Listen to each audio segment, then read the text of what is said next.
Aku dibuat malu oleh calon suamiku karena ia membatalkan pernikahan denganku. Tapi sekarang dia sangat menyesal sudah menolakku.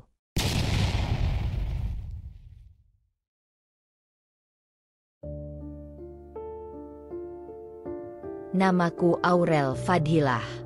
Sejak kecil, orang tuaku selalu mendidikku untuk tidak bergantung pada manusia, termasuk dalam urusan cinta. Mereka mengajarkan satu prinsip yang kutanam dalam hati. Kalau ingin mencintai seseorang, cintailah dia karena Allah. Mungkin itulah yang membuatku tak mudah jatuh cinta. Aku bukan tipe perempuan yang senang mempercantik diri untuk menarik perhatian lawan jenis. Keseharianku lebih banyak diisi membantu ibu di warung kecil depan rumah, dan selebihnya kuhabiskan untuk mengaji dan menulis jurnal pribadi. Usia 26 tahun. Sebagian teman sebayaku sudah menikah dan punya anak. Tapi aku masih menanti jodoh dengan sabar, sambil menekuni hidup sederhana. Hingga suatu hari, datang seorang pria bernama Radit Firmansyah. Ia dikenalkan oleh seorang ustazah dari komunitas kajian yang kuikuti. Katanya, Radit sedang mencari calon istri yang salehah, sederhana, dan bisa menjadi teman hidup yang taat. Awalnya aku tak berharap banyak. Ta'aruf, bagiku, adalah langkah serius. Dan aku bersyukur karena proses kami dilakukan secara syar'i, tanpa pacaran, tanpa rayuan manis. Semua lewat perantara. Namun sejak pertemuan pertama itu, aku mulai melihatnya sebagai lelaki yang matang dan bertanggung jawab. Ia bekerja di perusahaan keluarga yang bergerak di bidang properti, lulusan Universitas Islam Madinah, dan aktif di kegiatan dakwah. Tapi yang membuatku paling terkesan adalah cara dia berbicara. Tenang, berwawasan, dan selalu melibatkan nama Allah. Di pertemuan keempat, ia berkata padaku dengan suara yang lembut, "Aku tidak mencari istri yang sempurna, Aurel. Aku mencari istri yang ingin sama-sama belajar dan tumbuh dalam Islam." Aku tak menjawab, hanya menunduk sambil menggenggam sajadahku. Tapi hatiku mengamini, semoga ini jalan dari Allah. Lamaran disepakati 2 bulan setelah ta'aruf. Keluarga Radit datang ke rumahku dengan membawa hantaran. Ayah dan ibuku menyambut mereka dengan penuh haru. Tapi ketika ibu Radit, Bu Haniah, masuk ruang tamu, aku bisa langsung merasakan hawa dingin dari caranya memandang. Ia memperhatikan ruang tamu kami yang sederhana, lalu beralih menatap diriku dari ujung kaki sampai ujung kepala. Tak ada senyum. Bahkan ketika aku menawarkan teh hangat, ia hanya berkata, "Oh, ini teh celup biasa ya?" Aku mengangguk, bingung harus menjawab bagaimana. Tapi senyumku tetap kuberi. "Iya, Bu. Maaf kalau kurang berkenan." "Enggak apa-apa. Biasanya saya minum teh dari Turki, sih. Tapi ya, beda rumah beda selera." Kalimat itu meluncur ringan dari bibirnya, tapi menusuk dalam ke hatiku. Aku lihat ibu menunduk pelan. Ayah mencoba mencairkan suasana, tapi Bu Haniah terlihat tak ingin menyatu. Setelah lamaran, perbedaan kelas sosial itu makin kentara. Keluarga Radit tinggal di kawasan elit di kota, sedangkan rumahku di gang kecil. Kami tidak miskin, tapi juga tidak berlebih. Suatu hari, saat fitting baju pengantin, aku dipertemukan kembali dengan Bu Haniah. Ia datang bersama adik perempuan Radit yang berpenampilan sangat modis. "Kamu pilih model baju seperti ini?" tanyanya dengan nada ragu. "Iya, Bu. Aku ingin yang sederhana. Kan akad di masjid. Jadi aku pikir, sederhana boleh. Tapi jangan sampai kayak orang gak niat nikah juga. Yah, ingat, kamu akan jadi istri Radit." Aku hanya diam. Tak ingin memperdebatkan. Dalam hati, aku berkata, aku ingin menikah karena Allah. Bukan untuk pamer gaun atau gedung megah. Namun tak kupungkiri, ada rasa yang mulai mengganjal. Tapi cinta kadang membuat kita buta. Radit sendiri masih tampak tenang.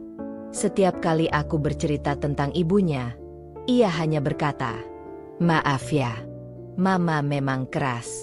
Tapi insya Allah nanti juga luluh. Kamu kan calon istri sah aku. Yang penting kita kuat." Ya. Aku mengangguk. Tapi dalam hati, aku mulai merasa seperti orang asing di rencana hidupku sendiri. Waktu berjalan cepat. Akad nikah kami dijadwalkan tepat di hari Jumat pertama bulan depan, di Masjid Raya Kota.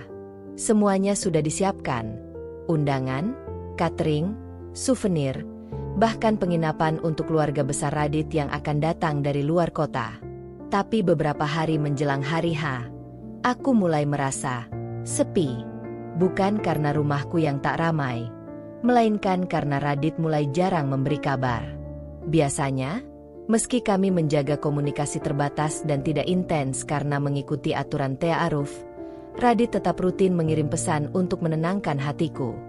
Jaga kesehatannya. Insya Allah hari besar kita sebentar lagi. Sudah hafal doa pengantin belum? Kalau belum, nanti kita hafalan bareng ya setelah sah. Tapi kini, 3 hari, 4 hari, tak ada kabar. Aku mulai gelisah. Tapi aku menahan diri. Aku tak ingin menjadi calon istri yang cerewet dan penuh curiga. Saat malam, aku curhat kepada ibuku. "Bu, Radit kok makin jarang kasih kabar, ya? Biasanya walau 1-2 kalimat, tetap ada. Tapi sekarang..." Ibuku mengelus rambutku sambil berkata lembut, "Mungkin dia sedang sangat sibuk. Nak, kamu juga tahu keluarganya ingin semua tampak sempurna. Mungkin dia ditekan dari banyak arah." Aku mengangguk, mencoba memahami. Tapi hatiku tetap merasa dingin. Seperti ada yang berubah. Dan aku tidak tahu apa. 2 hari sebelum akad, Radit akhirnya datang ke rumah bersama ayahnya. Tapi tidak dengan ibunya. Aku merasa lega. Meskipun ia tampak lebih diam dari biasanya. Ia menunduk saat bertemu ayah dan tidak banyak bicara. Sampai akhirnya ayah bertanya pelan, "Nak Radit, semua sudah siap, kan? Kalau ada kendala, insya Allah kami siap bantu." Radit terdiam. Lalu ia hanya menjawab, "Insya Allah, Pak." Tapi aku menangkap sorot matanya yang seperti ingin mengatakan sesuatu. Tapi ditahan. Mataku menatapnya, berharap ada penjelasan, ada ketegasan. Tapi ia buru-buru pamit. "Saya harus segera ke kantor. Nanti kita kontak lagi ya, Aurel." Jumat pagi. Hari akad. Aku bangun sejak subuh. Mata sembab karena malam sebelumnya sulit tidur. Tapi kupaksa senyum. Kupaksa semangat. Ini hari yang telah lama kudambakan. Aku mandi dengan air bunga yang diracik ibu semalam. Kucium tangan ayah sebelum duduk untuk didandani. Gaun putih sederhana yang kupilih tergantung rapi di sisi ranjang. Masjid sudah didekorasi sejak semalam. Para tamu mulai berdatangan. Penghulu pun telah duduk di tempat yang disediakan. Tapi Radit belum datang. Waktu terus berjalan. Adzan zuhur berkumandang, lalu asyar, hingga menjelang maghrib. Tapi Radit tak pernah muncul. Setelah menunggu lebih dari 8 jam, datanglah ayah Radit bersama seorang kerabat. Wajahnya kaku, tanpa ekspresi. Ia berdiri di hadapan ayah dan berkata pelan namun tegas, "Kami minta maaf sebesar-besarnya. Radit memutuskan untuk tidak melanjutkan pernikahan ini." Suasana sontak hening. Semua tamu terdiam. Beberapa menunduk. Ibuku langsung menangis. Ayah mematung. Dan aku tidak tahu harus bagaimana. Seperti dunia berhenti berputar. Apa salahku? Apa aku tak cukup baik? Kenapa Radit tidak mengatakan langsung padaku? Kenapa setelah semua sudah sejauh ini, dia pergi begitu saja? Besoknya, cerita itu menyebar. Tetangga mulai bertanya. Beberapa kerabat menatap dengan kasihan. Grup WhatsApp keluarga ramai dengan pertanyaan, gosip, bahkan kalimat menyakitkan.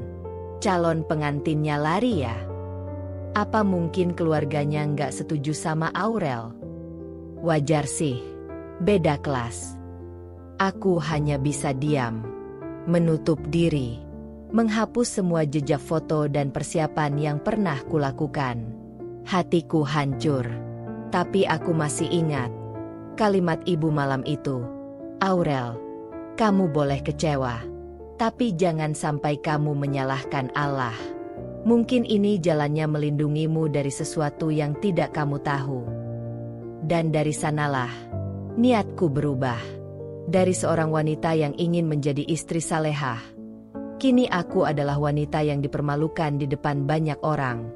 Tapi aku tidak akan tenggelam dalam air mata selamanya.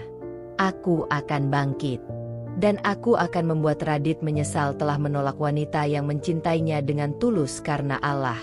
Sehari, 2 hari, seminggu, rumah kami mendadak sepi. Tak ada lagi suara tamu, canda tawa keluarga, atau aktivitas menjelang pesta. Hanya isak tangis ibu di malam hari, dan ayah yang lebih banyak diam, menatap kosong keluar jendela. Sedangkan aku seolah hidup di antara mimpi buruk yang belum selesai. Setiap kali bangun, aku harus kembali mengingat bahwa ini bukan mimpi. Aku benar-benar ditinggalkan. Aku benar-benar telah dipermalukan. Tak hanya keluargaku yang jadi bahan gunjingan, aku sendiri mulai tak kuat keluar rumah. Ke warung saja rasanya seperti berjalan melewati tembok penuh mata yang menatap dengan kasihan atau sinis. Calon pengantin gagal ya? Sayang padahal udah cantik-cantik. Kata orang sih, cowoknya nemu yang lebih mapan. Kalimat-kalimat seperti itu membuat luka semakin dalam. Di tengah kehancuran itu, hanya satu yang bisa kupeluk erat, sajadahku. Hampir setiap malam aku menangis di atasnya, mengadu pada Allah, mempertanyakan, lalu memohon ampun karena mempertanyakan takdirnya. Ya Allah, kalau memang dia bukan jodohku, kenapa Engkau biarkan kami sampai sejauh ini? Kenapa Engkau izinkan aku memimpikan hidup bersamanya? Kenapa harus di depan semua orang? Aku yang Kau permalukan. Tapi di akhir sujudku, aku tetap menangis dan berkata, tapi aku yakin Engkau tahu yang terbaik. Ya Rab, walau hatiku belum bisa menerima. Suatu hari, aku diajak ibu ke majelis taklim. Aku sempat menolak. Malu. Tapi ibu meyakinkanku, bukan manusia yang harus kamu takutkan, tapi Allah yang harus kamu dekati. Di sana, Ustazah berbicara tentang takdir dan kesabaran. Tentang bagaimana kehilangan yang besar bisa jadi cara Allah menyelamatkan kita dari sesuatu yang lebih buruk. Kadang Allah tak menyatukanmu dengan orang yang kau inginkan, karena Dia sedang menyiapkanmu untuk yang jauh lebih baik. Tapi kamu harus sembuh dulu, agar bisa melihatnya. Kalimat itu seperti memeluk hatiku. Hari itu aku pulang dengan hati yang berbeda. Masih hancur. Ya, tapi aku mulai mengerti. Aku boleh sedih, tapi aku tidak boleh mati dalam luka ini. 1 bulan setelah kejadian itu, aku mulai keluar rumah. Pelan-pelan. Aku mulai mengajar ngaji lagi di TPA kecil dekat rumah. Anak-anak menyambutku dengan pelukan polos dan canda mereka. Dari situ, sedikit demi sedikit, senyumku kembali. Lalu aku mulai ikut pelatihan keterampilan dari pesantren wanita yang tak jauh dari rumah. Belajar menjahit, membuat kerajinan tangan, dan digital marketing. Salah satu ustazah di sana bahkan berkata, kalau kamu bisa buat produk sendiri, kita bantu jualkan lewat platform. Banyak ibu rumah tangga yang mandiri dari sini. Aku yang tadinya hanya ingin sibuk agar tak sempat menangis, malah mulai menemukan tujuan baru. Kalau Radit bisa membuatku malu di depan orang banyak, maka biarkan aku bangkit dan dikenal bukan sebagai wanita yang ditinggalkan, tapi sebagai wanita yang berhasil meski pernah dihancurkan. Tapi tetap saja, ada satu bagian yang belum bisa kulepaskan. Kenapa Radit meninggalkanku? Apa dia hanya pengecut? Atau ada alasan yang lebih besar? Aku mencari tahu diam-diam lewat teman lamanya. Tapi mereka hanya bilang Radit sekarang jarang keluar. Bahkan katanya berhenti dari pekerjaannya. Ada yang bilang ibunya tidak setuju karena latar keluargaku sederhana.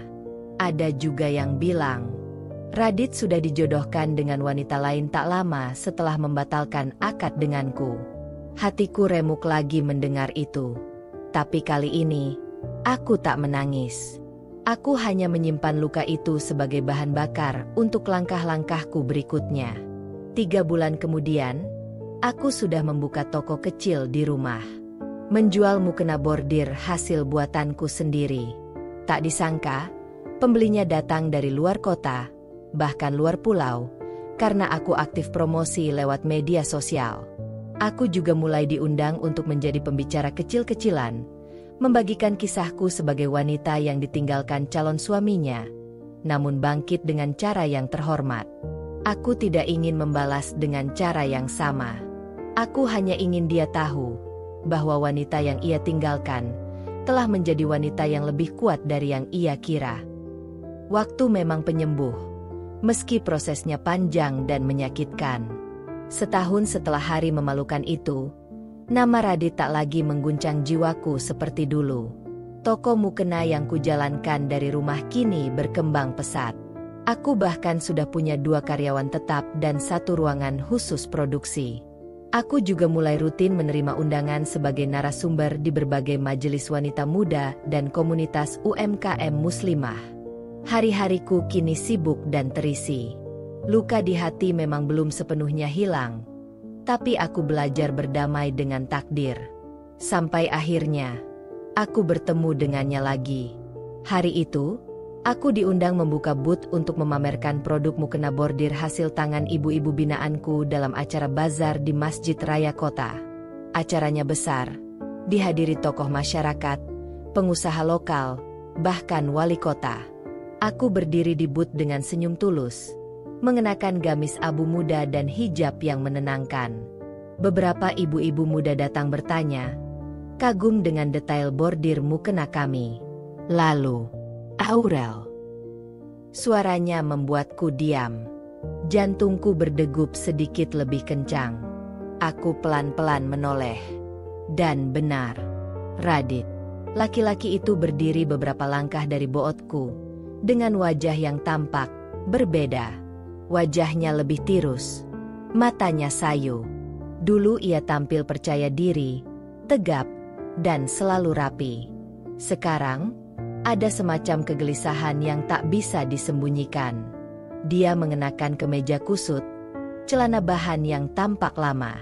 Di belakangnya tak ada siapa-siapa. Tidak ada istri, tidak ada ibu, tidak ada aura, mapan, yang dulu dibanggakannya. Apa kabar? Tanyanya, ragu-ragu. Aku tersenyum kecil. Tidak sinis, tapi juga tidak terlalu hangat. Sehangat wajar wanita yang sudah sembuh. Alhamdulillah, baik, jawabku tenang. Kamu sendiri? Dia tertawa pelan, hambar. Ya, lumayan. Kami berdiri dalam diam beberapa detik. Aku dengar kamu sukses sekarang. Toko mukena online MU ramai. Ya. Aku mengangguk pelan. Alhamdulillah. Allah Maha Baik. Radit menarik napas. Aku mau minta maaf, Aurel. Aku diam. Menatapnya, mencoba membaca ketulusan di balik sorot matanya. Aku tahu aku pengecut. Aku tahu aku salah. Tapi waktu itu, aku dipaksa pilih antara kamu, atau dikeluarkan dari pekerjaan oleh ibuku sendiri. Dia mengancam akan memutus semua bantuan kalau aku tetap nikahi kamu. Dan setelah aku batalkan, malah dia jodohkan aku sama anak rekan bisnisnya. Aku nurut, tapi pernikahan itu nggak bertahan 6 bulan. Aku tetap diam. Hati ini, Tidak marah, tidak juga lega. Hanya datar. Sampai sekarang, aku belum kerja tetap.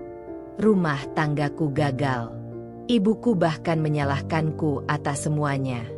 Dan setiap malam aku menyesal. Kamu adalah satu-satunya wanita yang benar-benar mencintaiku. Dan aku malah buang kamu seperti bukan siapa-siapa. Aku tersenyum. Pelan. Kali ini, senyum dari hati yang sudah sembuh. Radit, aku tidak akan bilang aku tidak sakit. Tapi sekarang, aku justru bersyukur kamu meninggalkanku. Dia tampak kaget. Kalau kamu tidak tinggalkan aku hari itu, mungkin aku tidak akan pernah belajar mengenal diriku sendiri.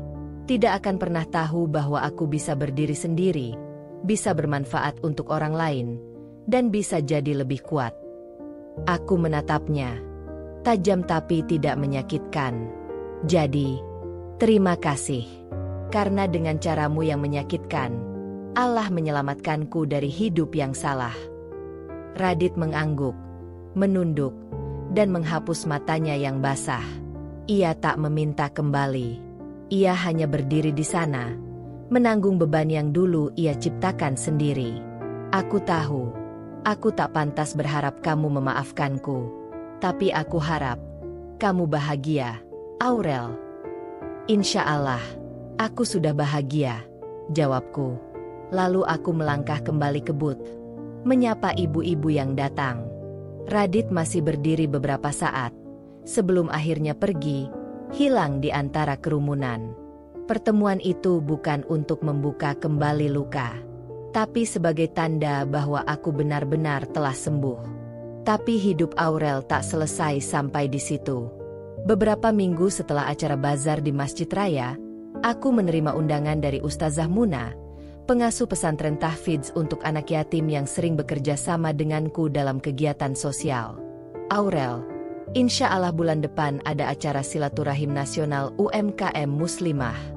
Aku rekomendasikan kamu jadi salah satu panelis, katanya lewat telepon. Aku terdiam sebentar. Acara nasional?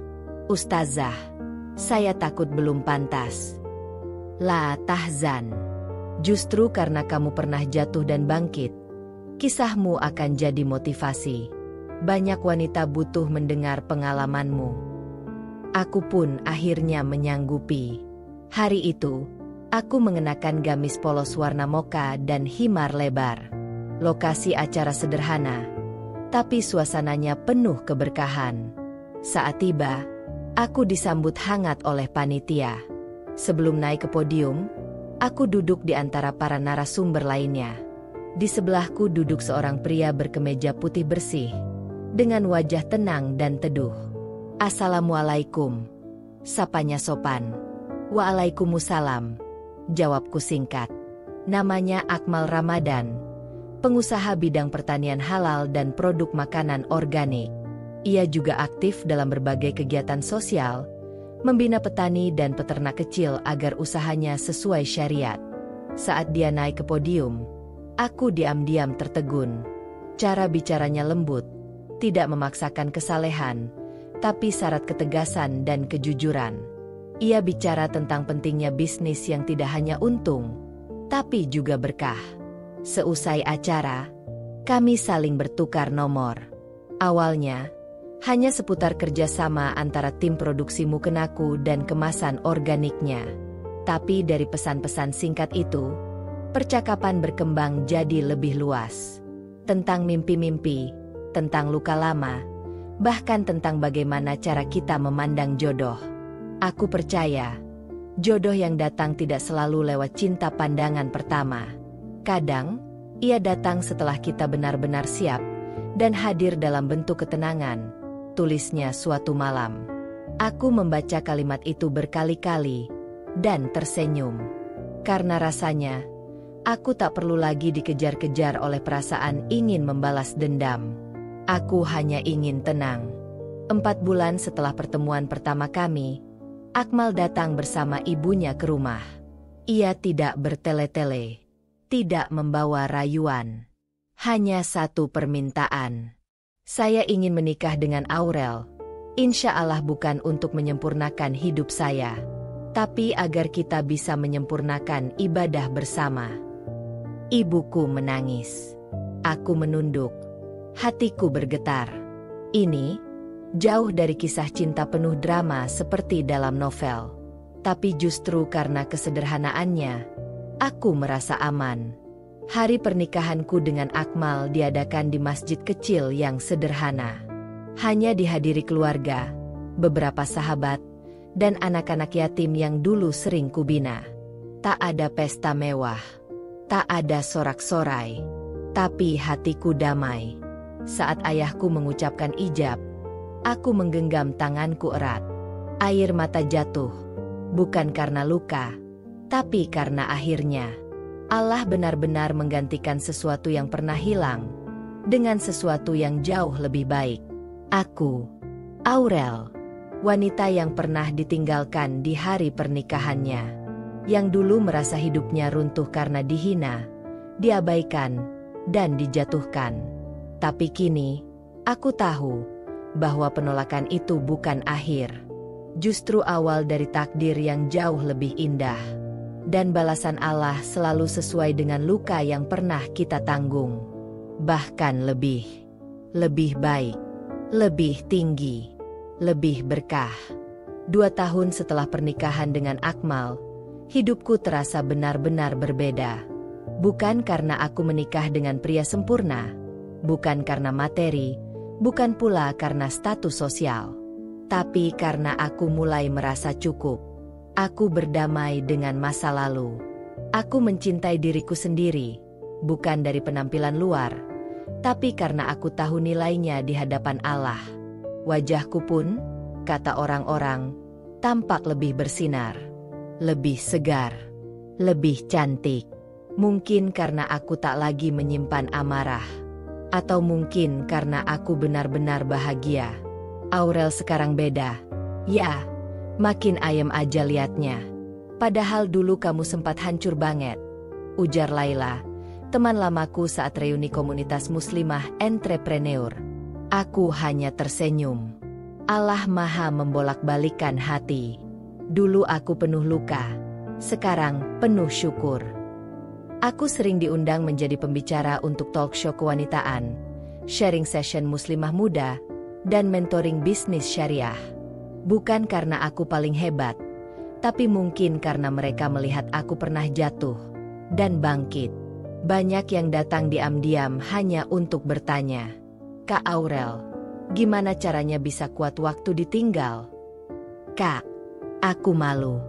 Dulu juga sempat ditolak laki-laki." Aku jawab dengan sabar, "Karena aku tahu rasanya. Dan aku ingin mereka tahu bahwa harga diri perempuan tidak ditentukan oleh siapa yang memilihnya, tapi oleh bagaimana ia memilih untuk menghargai dirinya sendiri." Akmal, suamiku, tidak pernah memperlakukan aku seperti piala. Ia tidak sibuk pamer bahwa istrinya kini dikenal banyak orang. Ia justru menjadi pelindung yang menjaga agar aku tidak lelah mengejar dunia. "Kalau kamu terlalu sibuk sampai lupa istirahat, aku izinkan kamu berhenti kapanpun," katanya saat aku sibuk mengurus 5 proyek sosial sekaligus. "Tapi aku senang, Mas. Aku tahu. Tapi kamu juga harus bahagia dalam diam, bukan cuma dalam sibuk." Aku menangis waktu itu, karena ternyata ada cinta yang tidak posesif, tidak menuntut, tidak mengekang. Hanya ingin kamu selamat dunia akhirat. Setiap kali aku hadir di acara, selalu saja ada yang memperhatikan lebih dari sekadar kekaguman biasa. Bahkan beberapa laki-laki sempat mengirim pesan secara diam-diam, meski tahu aku sudah menikah. Tapi hatiku sudah tertambat. Aku tak pernah membalas pesan-pesan seperti itu. Bukan karena aku tak tahu caranya membalas, tapi karena aku sudah selesai dengan pembuktian. Aku tak perlu lagi menghibur diri dengan dikagumi banyak orang. Karena pujian manusia itu fana. Yang abadi adalah bagaimana aku bisa menjadi wanita yang tetap tunduk, bahkan saat berada di puncak. Suatu hari, saat menghadiri acara di luar kota, Aku melihat seseorang dari masa laluku. Radit. Ia datang menghampiri. Ragu-ragu. Aurel. Aku menoleh. Senyumku tenang.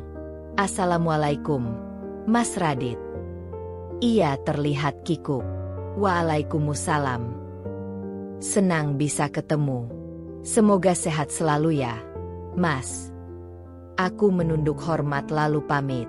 Tak perlu banyak bicara. Tak perlu menyindir. Tak perlu mengungkit. Karena balas dendam yang paling manis adalah saat kita benar-benar tidak peduli lagi.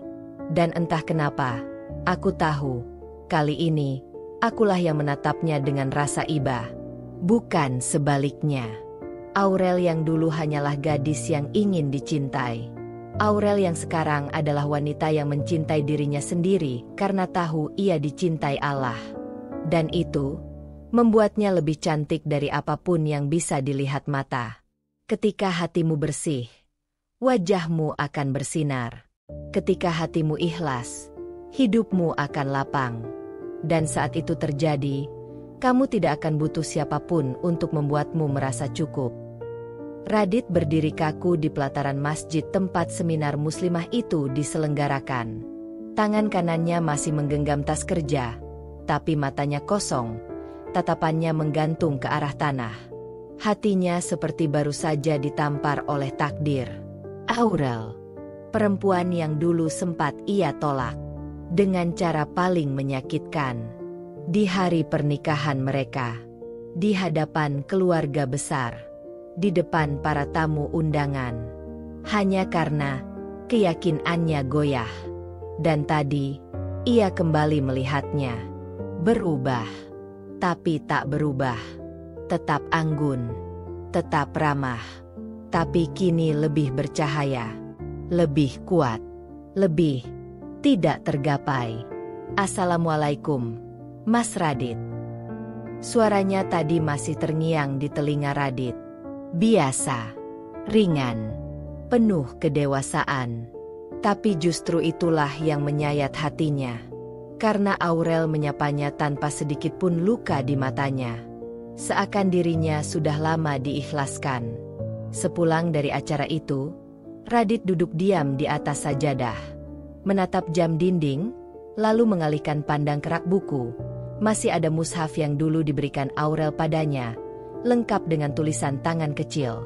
Semoga Allah selalu membimbingmu menjadi lelaki sejati yang tak takut menjemput amanah. Radit menelan ludah. Dulu, ia merasa Aurel terlalu idealis, terlalu kuat, terlalu tangguh untuk dirinya yang lemah saat itu. Ia tidak siap menikah dengan perempuan yang lebih matang secara iman dan wawasan. Ia takut tidak cukup. Lalu ia goyah. Menerima bisikan keluarga yang menganggap Aurel bukan dari lingkungan selevel. Dan yang lebih menyedihkan, ia bahkan tak punya keberanian untuk mempertahankan Aurel ketika fitnah datang.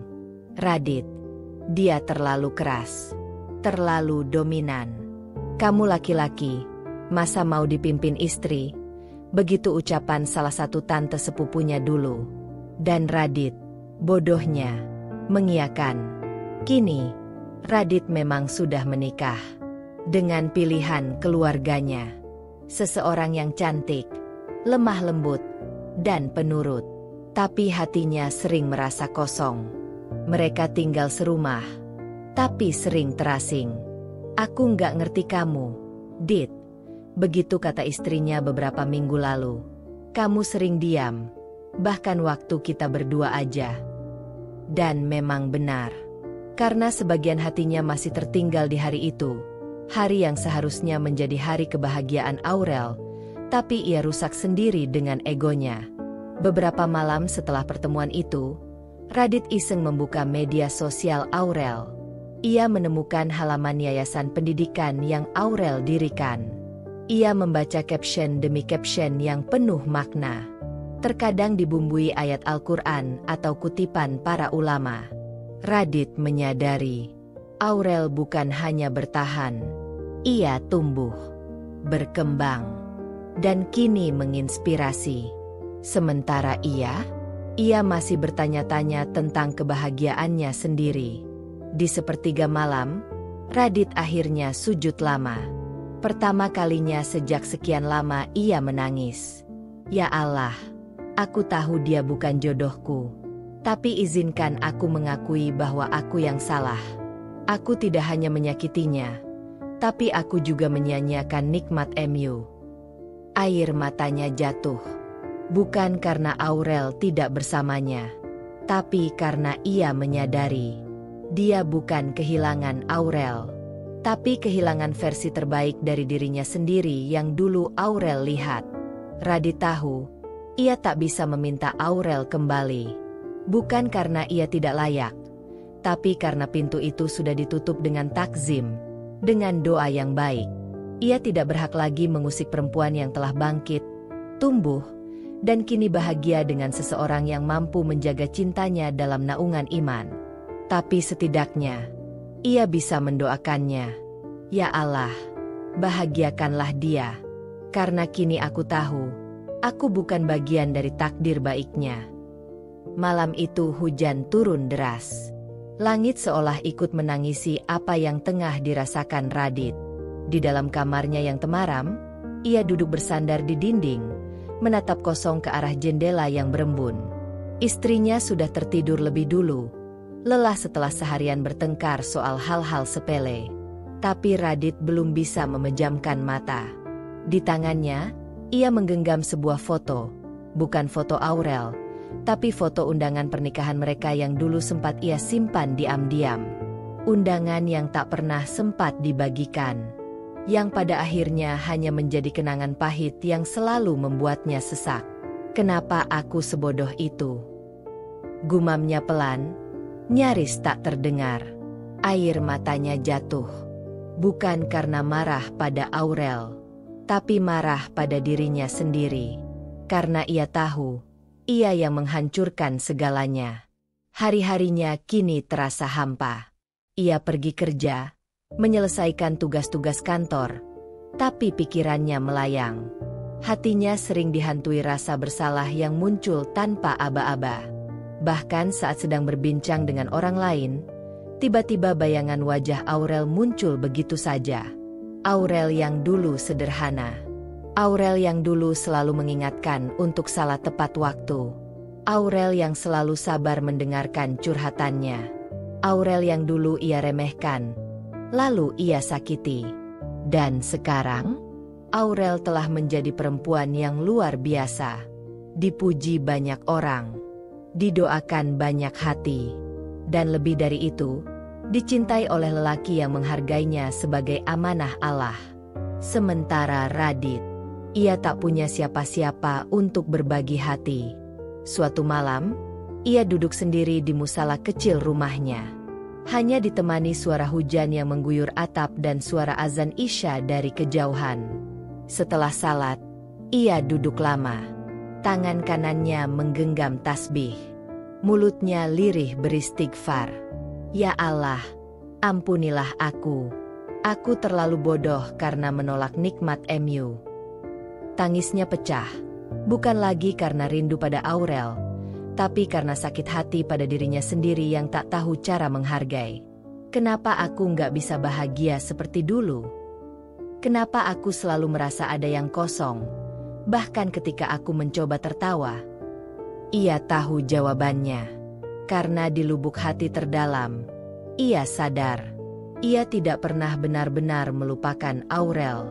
Beberapa bulan kemudian, Radit mendapat kabar dari seorang teman lama. Aurel akan mengisi kajian di masjid kampus tempat mereka dulu belajar. Kajian itu terbuka untuk umum. Radit datang, duduk di barisan belakang, menunduk, menyimak. Dan di depan sana, Aurel berdiri anggun, mengenakan gamis putih bersih dan himar lembut berwarna biru langit. Wajahnya memancarkan cahaya kedamaian. Suaranya lembut, tenang, tapi tegas. Radit hanya bisa menunduk, menyesal, dan berkali-kali menahan tangis. Allah tidak akan menakdirkan seseorang hadir dalam hidup kita tanpa alasan. Jika dia bertahan, Mungkin dia memang takdir kita. Tapi jika ia pergi, bisa jadi Allah ingin menyelamatkan kita dari dosa yang lebih besar. Kalimat itu menancap dalam di dada Radit. Ia mengerti. Aurel sudah memaafkan. Tapi itu tidak berarti ia akan kembali. Dan kini Radit hanya bisa menatap dari kejauhan perempuan yang dulu seharusnya menjadi istrinya. Perempuan yang kini menjadi milik lelaki lain. Sudah lebih dari 1 tahun sejak Aurel menikah dengan Akmal, pria saleh yang menjadi sahabat lamanya sekaligus seseorang yang paling memahami dirinya apa adanya.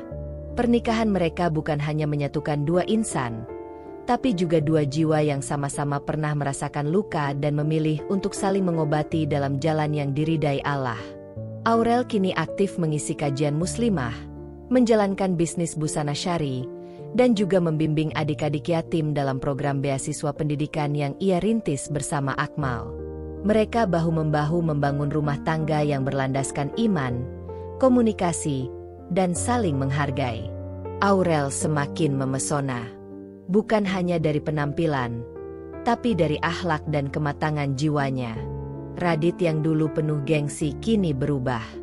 Rasa bersalahnya telah menjelma menjadi doa-doa panjang di sepertiga malam. Ia sudah mencoba berdamai dengan diri sendiri, meski luka itu masih sesekali menyayat saat ia mendengar nama Aurel. Hari itu, ia melihat Aurel dan Akmal di pelataran masjid selepas salat maghrib. Aurel tampak menuntun tangan anak kecil yang baru bisa berjalan. Sementara Akmal menggandeng tas kecil anak itu sambil tertawa ringan. Mata Radit panas. Tapi bukan karena benci, melainkan karena rindu yang kini telah punya rumah sendiri, rumah yang tak lagi bisa ia masuki. Kamu memang pantas bahagia, Rel. Dan aku, memang pantas belajar dari luka yang kuciptakan sendiri. Aurel tidak membalas dendam. Tapi Allah membalas kesabarannya dengan kebahagiaan yang tak ia duga. Radit tidak mendapatkan kembali cintanya. Tapi ia mendapatkan pelajaran hidup yang tak ternilai. Dan di tengah semua itu, waktu tetap berjalan.